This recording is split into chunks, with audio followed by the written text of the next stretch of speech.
योगीराम सूरत कुमार, योगीराम सूरत कुमार, योगीराम सूरत कुमार, जय गुरु राया। योगीराम सूरत कुमार, योगीराम सूरत कुमार, योगीराम सूरत कुमार, जय गुरु राया। योगीराम सूरत कुमार, योगीराम सूरत कुमार, योगीराम सूरत कुमार, जय गुरु राया। योगीराम सूरत कुमार, योगीराम सूरत कुमार, योगीराम सूरत कुमार, जय गुरु राया। Ram Ram Ram Ram Ram Ram Ram Ram Ram Ram Ram Ram Ram Ram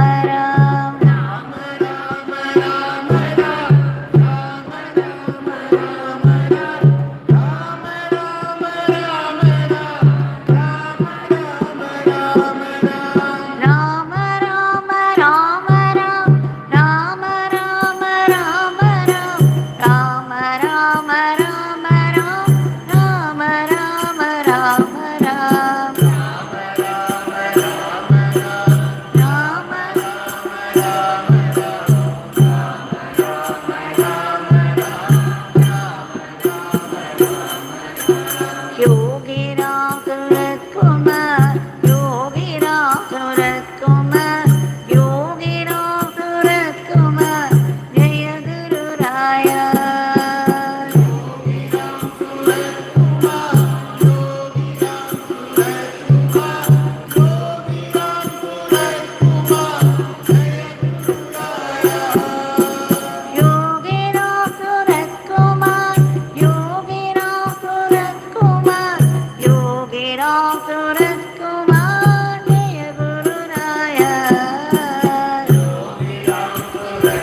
Rama Rama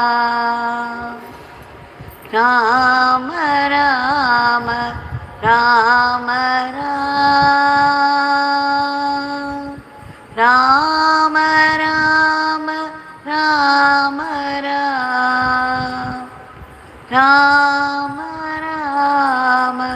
Rama Rama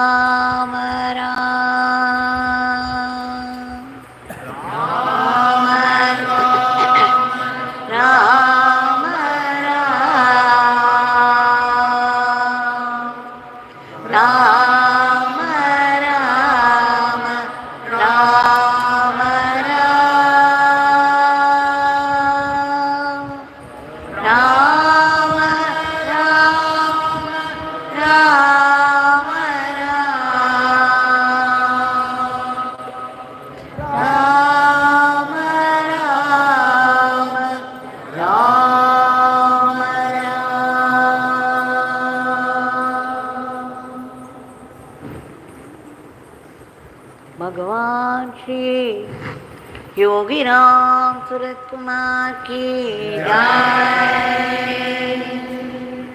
सर्वं Yogi Ram Surat कुमारार्पणमस्तु।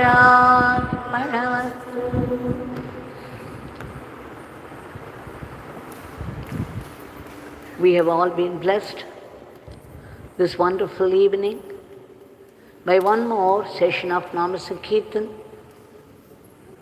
of His powerful name.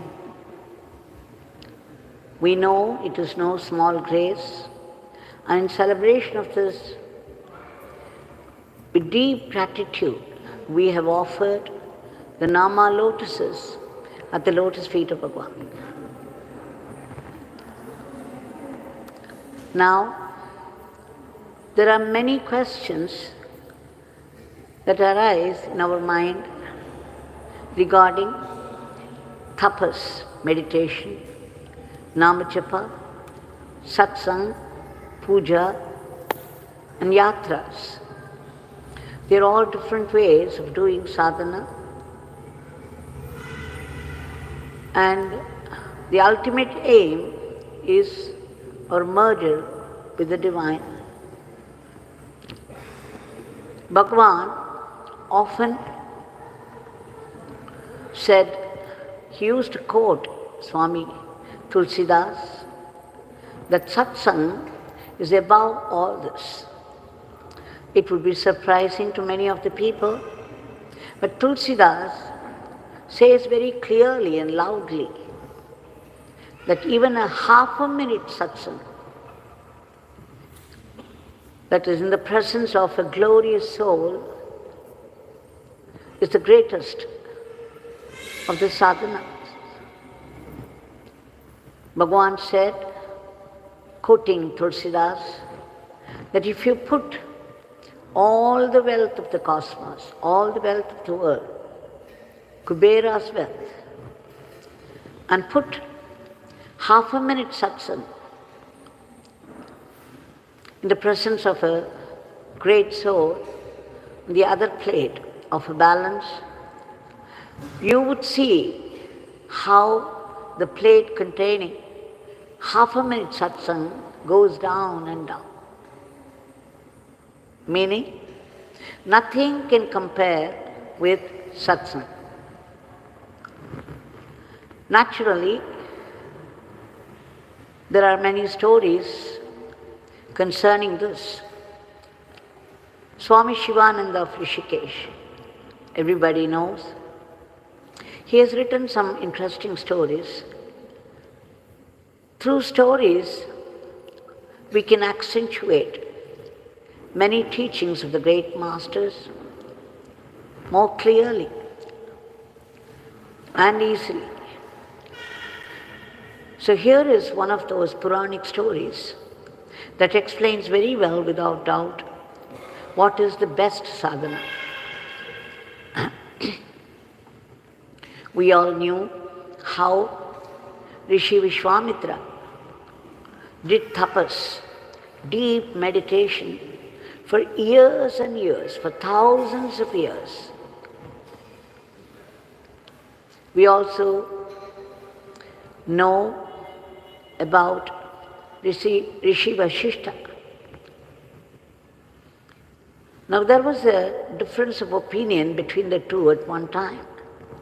What was it all about? Rishi Vishwamitra said, tapas is the best sadhana. Tapas is above all. Vasishta Muni said, no, above all is this glorious satsang.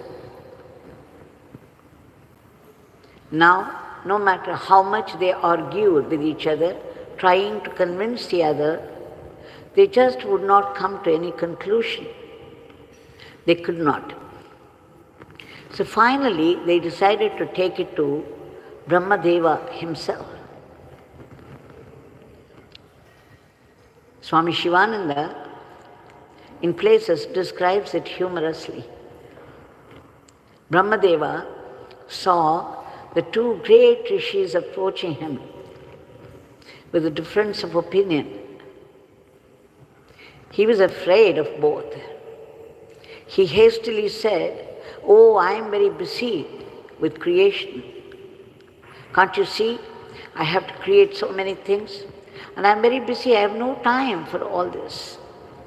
Will you please go to Lord Shiva? He has much time on his hands. He is always in meditation. He will get busy only when the destruction of the whole world comes. Otherwise, he is free. Why don't you go to him and put forth this particular aspect of sadhana? The contention.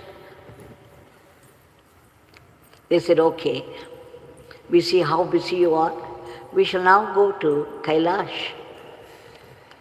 And Lord Shiva saw these two approaching. He also hastily said, look, I am going to a bhakta who has been calling me for years now. The time has come to bless him. I'm in a hurry. I have no time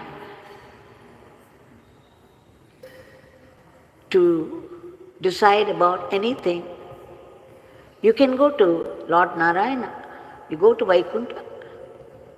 He is the protector of the world. He is running this world. So he is the fittest deity to tell you about all these things. He will conclude it for you. And he left Kailash. Now, these two immediately went to Vaikuntha. Now, Lord Narayana smiled, a very bewitching smile.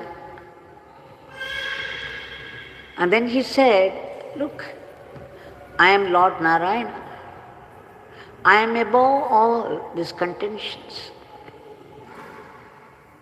So even if I come to a conclusion about which is the best sadhana, people won't accept it because I'm above all this. You people have to go to someone who is a very serious sadhaka, a very strong one at that. Here is Adisesha. He's a jnani, he's also a great bhakta. Why don't you go to him? He has 1,000 tongues. Adisesha is the snake. It is Lord Narayana is always lying down on the bed of Adisesha, the coiled serpent with 1,000 heads. So Lord Narayana said, you see he is chanting Ram now. 1,000 tongues. He is a great bhakta. He will be able to decide one way or the other for you people. Go to him. So these two finally landed there where Adisesha was. So when they put forth their bone of contention, Adisesha said, "Oh, can't you see? I have a heavy load of this earth on my head. I'm carrying it. It's a very heavy load for me. Unless I unload it, I will not be able to pay attention to your arguments. You people can help me to unload." Then Rishi Vishwamitra asked him, "We do not know how to do it, but you can tell us yourself what to do. We will try." Adisesha said, "Okay, you both can give me your tapas. You can give me your tapas and he can give me his satsang. Then I will be able to do something about this. But I have to unload this somehow. You see, it's bearing down on me. And with this heavy weight on my head, I won't be able to think of anything else." Then Rishi Vishwamitra said, "You see, I will give you my tapas of 100 years.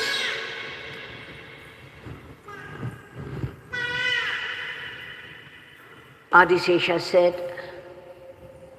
"Okay, I will accept it." But then the load on his head refused to budge. It was still heavy on his head. Then Rishi Vishwamitra saw that and he said, "Okay, I'll give you my tapas of 1,000 years. And Adisesha accepted it, but then the heavy load was very much there and it would not move a millimeter. Now Rishi Vishwamitra was a little disconcerted. He saw what was happening and then he desperately said, "Okay, I will give you all the tapas I have done up till now, the whole lot of it. You take it." Adisesha accepted, but the heavy load was still very heavy and would not come down. Now, Rishi Vishwamitra did not know what to do. He had given all that he possessed and it did not work. Then Adisesha turned to Vasishtha Muni. He said, "Sir, can you give me your satsang?" Vasishtha Muni said, "Okay, I will give you a half a minute satsang of mine." They had their own time scale. A half a minute, you can imagine Vasishtha Muni saying it in units of those time. As soon as Vasishtha Muni pronounced it, the load, the heavy load on the head of Adisesha came down. Immediately it was unloaded. Now, this is a great conclusion, the verdict from the great Adisesha himself, who was chanting the name of Rama with 1,000 tongues. Now Rishi Vishwamitra understood the greatness, the glory of satsang. You see how the story explains clearly the importance of satsang. Even half a minute, this is what Bhagavan used to say. Yogi Ram Sarat Kumar often quoted this, quoted Tulsidas about satsang, that you put all the wealth of the whole world in one plate of a balance and half a minute satsang in the other plate. And the plate of satsang would still be down.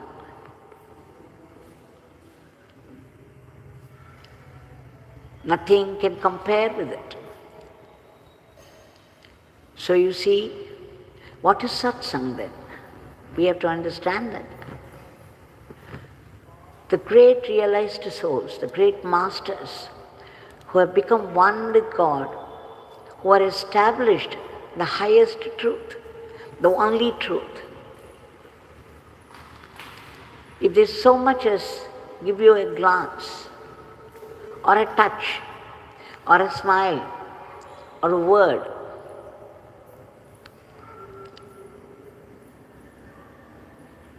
you can be very sure that so many sins of the past janmas will burn up. Such is the glory of the satsang of these great masters, because they are the houses of truth. The maya of sins will disappear before them.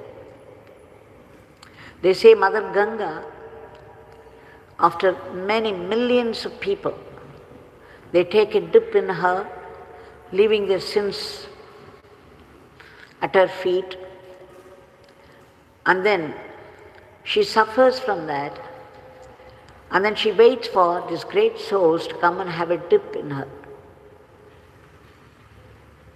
And when they come and take a dip, she resumes her old glorious form. Such is the glory of these great souls. And of course, we cannot have their satsang all the time. So what do? The next thing is, whatever they have written. We have literature of Ramakrishna Paramahamsa, literature of Ramana Maharishi, literature of many, many great souls, and we have our own teachings of Yogi Ram Sarat Kumar, which are very simple, practicable, and helps us in both temporal and spiritual lives.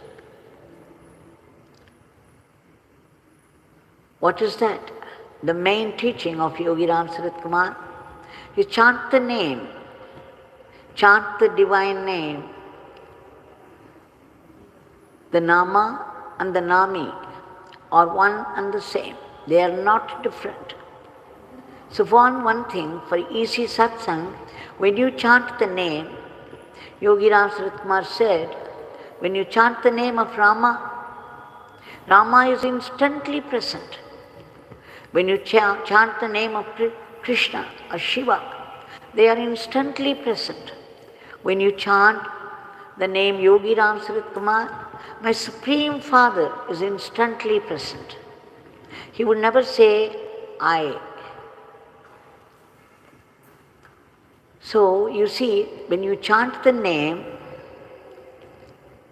the presence is there instantly, which means whenever we chant the name soulfully, we are in the satsang of the Nami.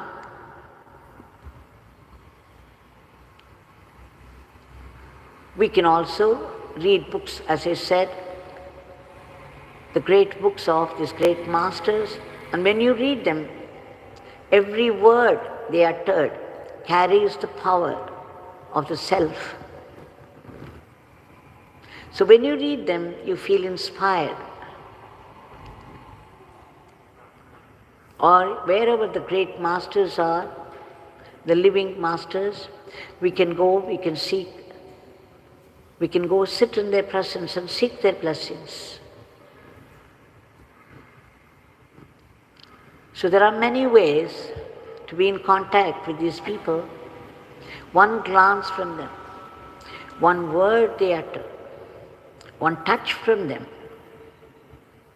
one thought, even a single thought in their mind, a thought about you, will promote your progress in sadhana. I remember that one incident which Bhagavan, Yogi Ram Sarat Kumar himself narrated, that once he was seated with Papa Ramdas of Anand Ashram. It was Papa Ramdas who who initiated him into Ramnam. And he told Bhagwan, he gave one instruction, that you chant this mantra all the 24 hours of the day. Bhagwan said it was like Ramabana. So he got Ramanama and Ramabana. The instruction that he so sharply gave triggered something in him. And Bhagwan said, this beggar began to chant, Om Shri Ram, Jai Ram, Jai Jai Ram. Not that this beggar could chant it all the 24 hours, but this beggar was trying and trying and trying. And then he said, Devaki, this trying is tapas. Yogi Ram Sarat Kumar chanted this mantra only for a week, day and night, unmindful of hunger. With no thought of sleep or food. And then he said, this beggar died at the lotus feet of Papa Ramdas. Papa Ramdas murdered this beggar. After that, the Supreme Father has taken over. Father alone exists.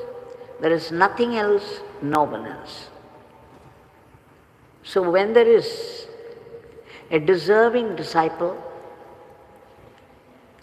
and a great living master, then it catches like fire. But not all of us can get this. So what we try to do is, remembering the name, Bhagwan said, remembering the name is remembering God. And remembering God is living in God. So we can always have the satsang of our great master when we chant his name, because we are instantly in his presence. We may not be aware of his presence, but he is aware of it. He is aware of your thoughts, your problems, your progress, your sadhana. So if we do it with a feeling that right now I'm sitting with Yogi Ram Sarat Kumar, when I chant his name, you are in satsang.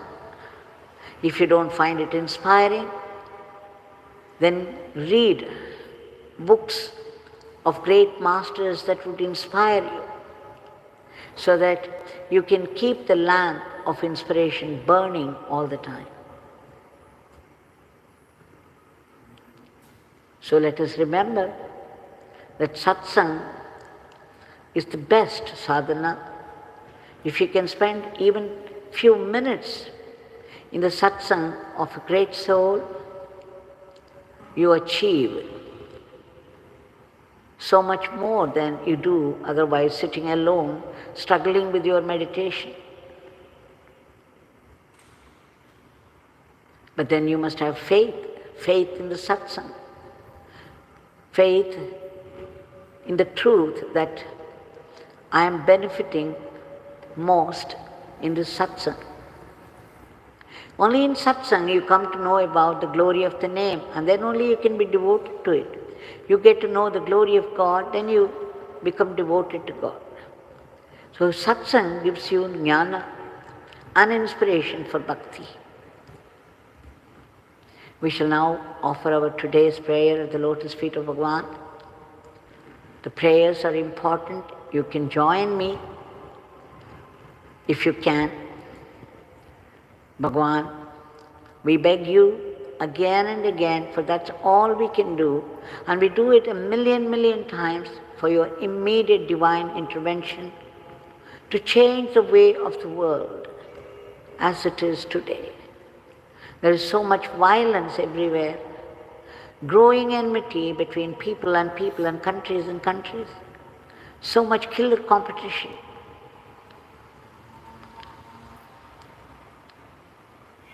We beg you, we also know there is already this war going on with all its atrocities.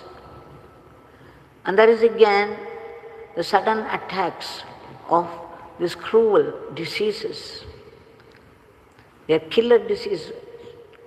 And there is the violence of nature, the furies of nature.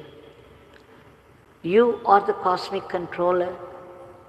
We beg you again and again to control all this and to bring in peace, harmony, order, where there is chaos and disharmony, and growing friendship and brotherhood, mutual understanding and help. And Bhagavan, we beg you to stop this war so that there will be once again peace. And we also beg you to uproot all the negativities of the human mind, the Rakshasic thoughts, which are responsible for today's world of violence. We also beg you to reach out to those people who have been stranded in varied parts of the world for some reason or the other due to their past karma, unable to get help or protection. We beg you to reach out to them and do the needful. We also beg you to protect all those unselfish people who are slogging for the welfare of the other people from unhealthy criticisms that come in the way of progress. And Bhagavan, we beg you to promote the economy of the country, to give a boost to it, and to promote the growth of varied activities, the activities in varied fields, so that India would reach that high status of local guru and conduct the whole world in the path of dharma, as predicted by great masters. We also beg you, pray to you in all earnestness and sincerity for ceaseless chanting of your Nama, because we know that Nama can destroy our past sins and prevent us from further sins. And Bhagavan, please bless us to have unbroken remembrance of your Leelas and teachings so that we assimilate it and make it into Atma Shakti. Please bless us to be sattvic instruments in your hands. And please bless us to run our everyday life as an offering to you. And please bless us not to be tempted by the snares of Maya. We seek that ultimate state of peace and bliss, but then we need to be purified. And Nama is the best weapon for it.